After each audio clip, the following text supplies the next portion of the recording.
रीट में मैथ्स के अंदर जो अगला टॉपिक है वर्ग एवं वर्गमूल। आपको वर्ग एवं वर्गमूल वाला टॉपिक है, इससे जो क्वेश्चन बनता है सारे पैटर्न इसके अंदर मैंने ले लिए हैं। आपको सबसे पहले इसके अंदर क्या याद रखना है, आपको 1 से लेकर के 30 तक की संख्याओं के आपको वर्ग याद कर लेने हैं। क्लियर याद हो, 1 का स्क्वायर 1, 2 का स्क्वायर 4, 3 का स्क्वायर 9, इस तरीके से आपको 30 के स्क्वायर, आपको 30 तक के स्क्वायर आपको यहाँ इस तरीके से नोट करके याद कर लेने हैं।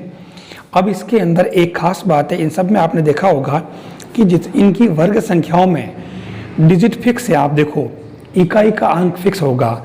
जैसे आप देखो 0, 1, 4, 5, 6, 9, यानी इकाई के अंक में आपको 0, 1, 4, 5, 6, 9 ही आएगा।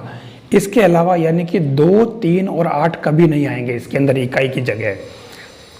यानी इकाई की जगह अगर ये डिजिट हैं तभी वो संख्या पूर्ण वर्ग हो सकती है, अदरवाइज वो पूर्ण वर्ग नहीं होगी। तो ये 1 से 30 तक के वर्ग आपको याद रखने हैं। अब मैं नेक्स्ट लेता हूं,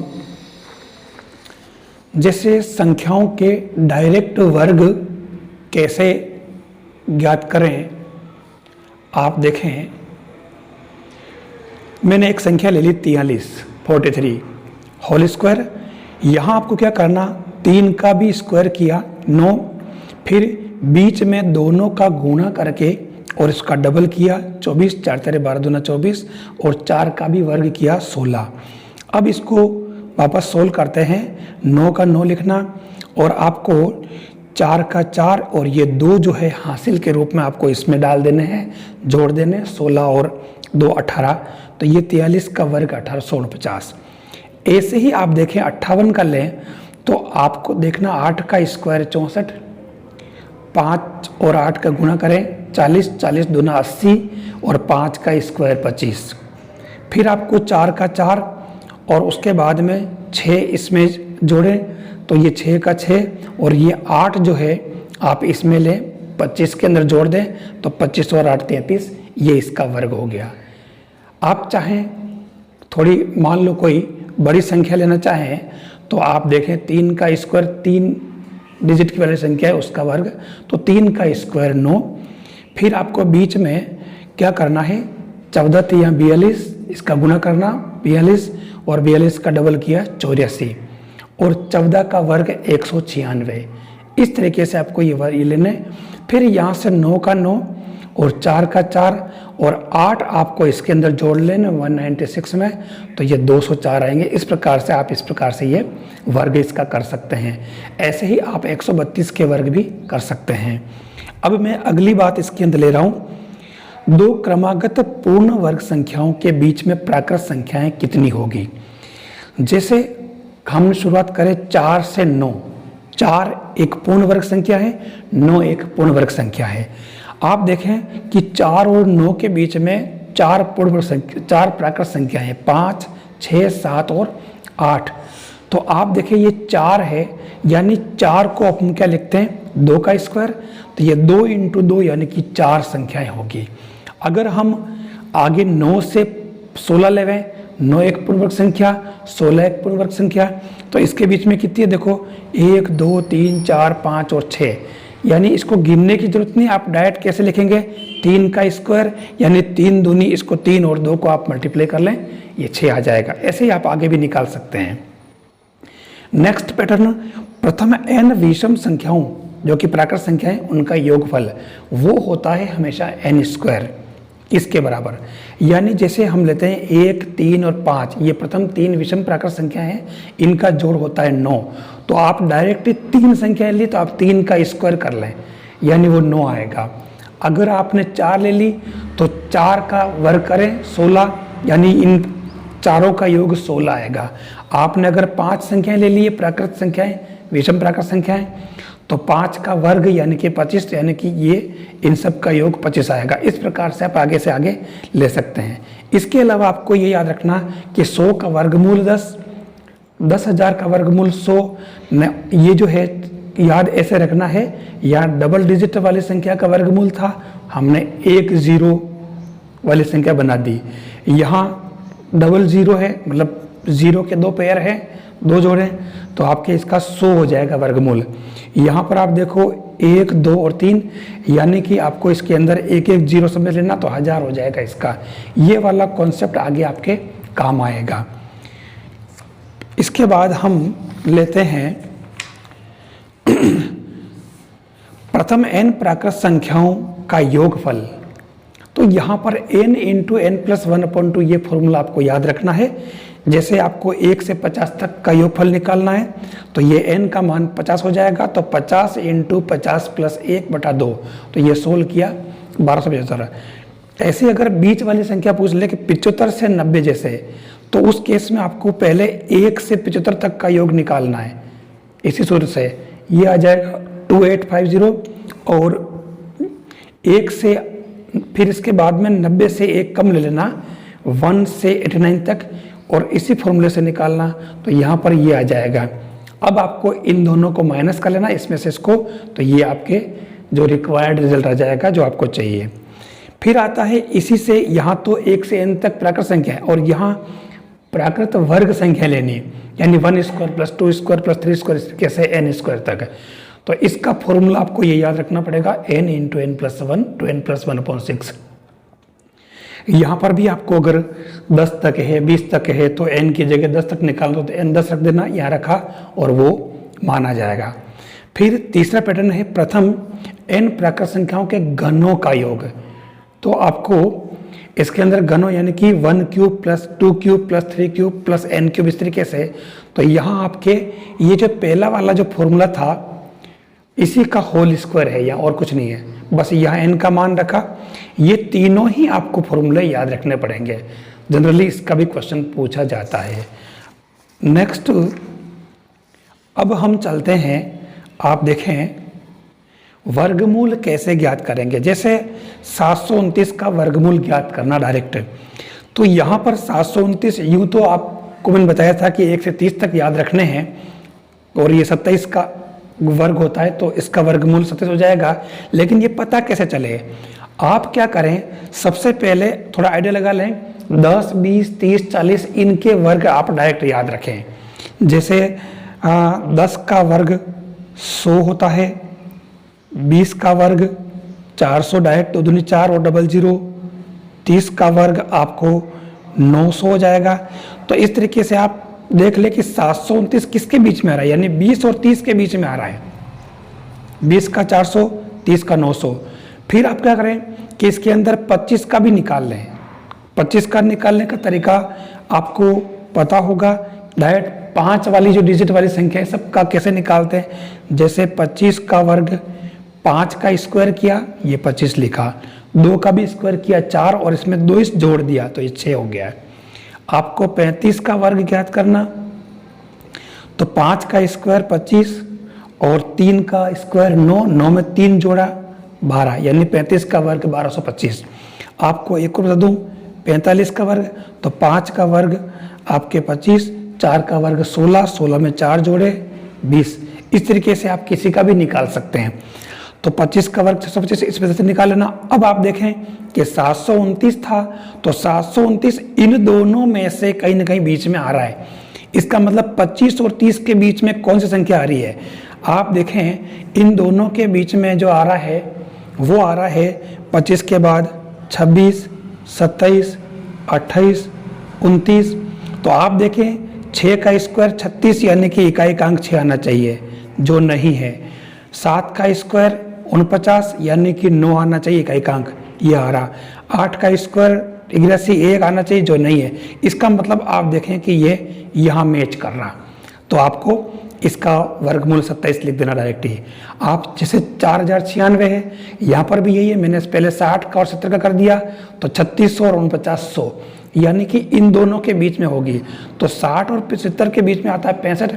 65 का वर्ग का तरीका वही, 5 का स्क्वायर किया 25 और 6 का स्क्वायर 36, 36 में 6 जोड़ा 42, तो ये 65 का भी आ गया। तो उस हिसाब से आप देखें कि अब ये किसके बीच में आ रहा है, ये 4096 है, तो आप देखें कि ये जरूर इन दोनों के बीच में है। तो ये 6 जो आ रहा है वो किससे आ रहा है, आप देखें 65 और 70 के बीच में कोई ना कोई संख्या है, तो वो पक्की बात 66 ही है जिससे ये आ रहा है। तो ये इसका आ जाएगा। ऐसे आप इसका भी निकाल सकते हो। तो ये इसका तरीका हुआ। अब अगला पैटर्न आ रहा है, यदि पूर्ण वर्ग संख्या में n अंक है तो वर्गमूल में अंकों की संख्या कितनी होगी। यानी अगर n सम संख्या है तो वर्गमूल में अंकों की संख्या n/2 होगी, और अगर n विषम संख्या है तो वर्गमूल में n+1/2 अंक होंगे। जैसे अपन ने एक संख्या ले ली, इतनी बड़ी है, 1 2 3 4 5 6 7 8 9 10 11 12, यानी इसमें 12 अंक है।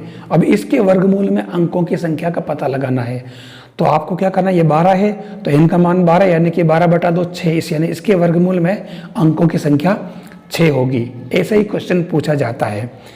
फिर आप देखें आगे आप कुछ जनरल क्वेश्चन, जैसे √1 to 1 121 प्लस क्वेश्चन मार्क बराबर 1569 प्लस 74, इसको हल करके आपको इसकी जगह क्या आएगा वो निकालना। आप इसकी जगह 11 लिखते हैं और इन दोनों को जोड़ ले 1643 आएगा, फिर 11 उधर पक्षांतर कर ले तो ये माइनस करने पर 1632 इसका आंसर है। तो ये आपके जनरल क्वेश्चन हुआ। फिर हम बात करें अगला जो पैटर्न है वो आप देखें, यदि x का मान 5 है तो आपको 10 × √x³ - x² का मान निकालना है। यहाँ आप देखें 10 और x की जगह आप 5 रखें तो 5 का क्यूब 125 होगा और 5 का स्क्वायर 25 होगा। इसको माइनस करो 100, 100 का वर्गमूल 10, ये 100 आ रहा आंसर। फिर इसने अगला थोड़ा चेंज कर दिया। आप देखें यहाँ पर 121 फिर 5 फिर 32, रूट में रूट इस तरीके से चल रहा है। यहाँ देखिए डरने की जरूरत नहीं। आप देखिए सबसे पहले यहाँ से शुरू करेंगे आप। तो 121 का वर्गमूल होता है 11, 11 में 5 जोड़े 16, 16 का वर्गमूल वापस 4 और 32 में 4 जोड़े 36। तो ये इस प्रकार से 6 आंसर। आप अगर ये लें तो यहाँ पर आप देखें कुछ नहीं, आपको ये सब पॉइंट हटा देने हैं। तो पॉइंट हटाए तो 99.5, पहले इनको बिना पॉइंट लिख दिए 95, 85, 17 और 19 लिख दिए। फिर इस पॉइंट को हटाया 10, इसको हटाया तो 3 0 ये, और इधर नीचे से 4 डिजिट हैं तो ऊपर 4 0 वाली संख्या, और फिर यहाँ से भी 2 डिजिट है तो ये आपके 100 आ गए। अब इनमें से आपके ये 4 0 वाली संख्या तो डायरेक्ट कैंसिल हो जाएगी और अब आपके 100 बच रहा।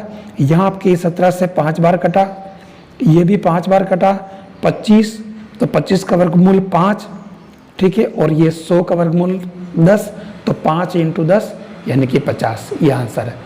फिर आप देखें अगला जो क्वेश्चन है, यहाँ ये √225 आ रहा है इसके अंदर पूरे में, इसको हल करना है। कुछ नहीं करना, आप 225 का वर्गमूल 15 होता है, 15 आपको 154 में जोड़ देना है तो 169 आएगा। 169 का वर्गमूल 13, 13 इसमें जोड़े तो 15 625 और इसका वर्गमूल 125 होगा। अपने उसी मेथड से निकाल लेना जो अपन पहले बता चुके हैं। तो इस तरीके से आपको ये करने हैं। फिर अगला पैटर्न जो आ रहा है, देखिए मैंने बहुत ही इंपॉर्टेंट क्वेश्चन लिए इसके अंदर। √56 प्लस √56 इस प्रकार से रूट में अनंत तक चलते रहते हैं। तो उस केस में आपको क्या करना है, इसको सोल्व करने के लिए कोई आपको अलग से मेथड नहीं है। वैसे आप इसमें इधर x मान करके और फिर आपको गुणनखंड भी कर सकते हैं, लेकिन आप डायरेक्ट इसको देख लें। आप 56 के 2 गुणनखंड करें जो कंटिन्यू होंगे 7 8। यहाँ 56 आ रहा है तो आपको 7 8 56। तो इसके अंदर जब प्लस प्लस प्लस आ रहा है तो आपको बड़ा वाला डिजिट इसका आंसर होगा। अगला वाला आप इसकी जगह जैसे 42 कर दें, 42 करें तो उस केस में यहाँ पर 6 × 7 होगा। तो आपके आंसर 6 और 7 में जो बड़ा होगा वो 7 होगा। अगर आप यहाँ पे जैसे ले ले 12 ले लें, 12 डाल दें तो यहाँ 3 × 4 बन रहा है तो टुकड़े जो, तो आपको बड़ा वाला डिजिट 4 हो जाएगा। अगर इस जगह माइनस में है, यहाँ पर माइनस चल रहा है, तो आपको इसी में से छोटा वाला जो डिजिट है वो आपका आंसर होगा। ये इसका पैटर्न है। फिर आप नेक्स्ट देखें √5 प्लस, अब इसके अंदर गुणनखंड नहीं हो रहे हैं तो आपको इसके लिए ये एक फॉर्मूला याद रखना है। जब प्लस प्लस में चल रहा है तो √4n + 1 + 1/2, आपको n की जगह 5 लिखना है और 5 लिखा तो ये 4 × 5 + 1 और ये 1 आपको अलग से जोड़ना, तो √21 + 1/2। ऐसे ही अगर यहाँ माइनस है तो आपको इसकी जगह ये +1 की जगह -1 करना। इस तरीके से आप इसको कर सकते हो। फिर आपके अगर यहाँ पर देखें 999 आ रहा है तो उस केस में आपको यहाँ पर क्योंकि माइनस चल रहा है तो आपको n की जगह 9 पुट किया और ये 36 और 1 जोड़ा 37 फिर -1 तो यूनिक आप एक इसमें से घटा दो, बस ऐसे फाइनल आंसर है। तो ये इस तरीके से आपका ये पैटर्न पूरा हुआ। फिर इसमें आप देखें √42 माइनस √42, ये वही पैटर्न 6 × 7 है, माइनस चल रहा था तो आपको माइनस वाला आंसर लेना है। अब यहाँ 4 4 4 ले रखा है, तो यहाँ पर भी आपको इस तरह पर सीधी संख्या उत्तर इसका होगी, यानी अगर ऐसा आए तो डायरेक्ट वही संख्या इसका आंसर होती है। जैसे ये क्या आएगा आंसर इसका 4 इसका आंसर हो जाएगा। अब यहाँ थोड़ा चेंज कर दिया इसने, √5 √11 √19 इस प्रकार चल रहा है। तो शुरू आप यहाँ से करेंगे, 49 का वर्गमूल आपको पता है 7, 7 इसमें जोड़े 36 हो जाएगा। 36 का वर्गमूल वापस 6, 6 इसमें जोड़ा तो ये 25 हो जाएगा। 25 का वर्गमूल 5, 5 इसमें जोड़ा, 11 × 5 16, 16 का वर्गमूल 4, 4 इसमें जोड़ा 9, 9 का वर्गमूल 3 आंसर।